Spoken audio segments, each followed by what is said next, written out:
Ketua Yayasan Masjid Al-Markas Al-Islami Jenderal M. Yusuf, Profesor Basri Hasanuddin menegaskan, lahan seluas 3 hektar dekat Masjid Al-Markas tersebut merupakan tanah resmi milik Pemprov Sulsel yang dihibahkan ke Yayasan Al-Markas Al-Islami. Lahan tersebut direncanakan akan dibangun sekolah pendidikan Islam modern bertaraf internasional.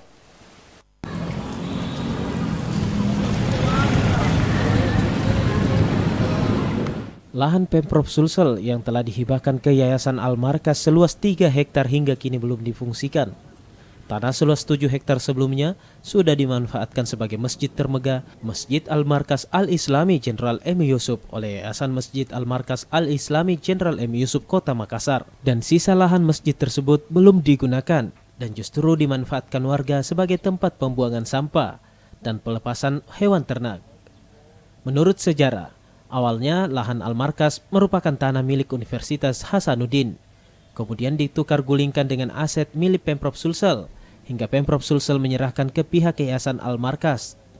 Dan selanjutnya Yayasan bersama Jenderal M. Yusuf membangun Masjid Al-Markas Al-Islami. Ketua Yayasan Masjid Al-Markas Al-Islami Jenderal M. Yusuf, Profesor Basri Hasanuddin mengatakan, lahan seluas 3 hektar dekat Masjid Al-Markas tersebut merupakan tanah resmi milik Pemprov Sulsel. Bagian lahan dari tempat didirikannya Masjid Al-Markas yang dihibahkan ke yayasan sudah disetujui Pemprov Sulsel dan DPRD Sulsel. Meski sebelumnya digugat dan diklaim milik warga, namun Pemprov Sulsel memenangkan kasasi di Mahkamah Agung. Selain itu, terkait waktu penyerahan hibahnya, tinggal menunggu proses. Masalahnya itu dulu ada yang gugat dan menang, kemudian kita banding atas Pemprov Pemprov banding dan dinyatakan ditolak itu gugatan. Jadi statusnya ini sudah menjadi milik.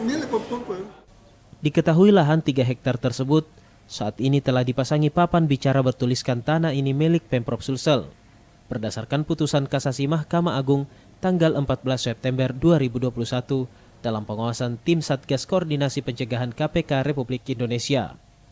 Selain itu, di atas lahan tersebut nantinya akan dibangun sekolah pendidikan Islam modern bertaraf internasional oleh Yayasan Masjid Al-Markas sesuai yang dicita-citakan Jenderal M. Yusuf. Asis Sisi, Celebes TV.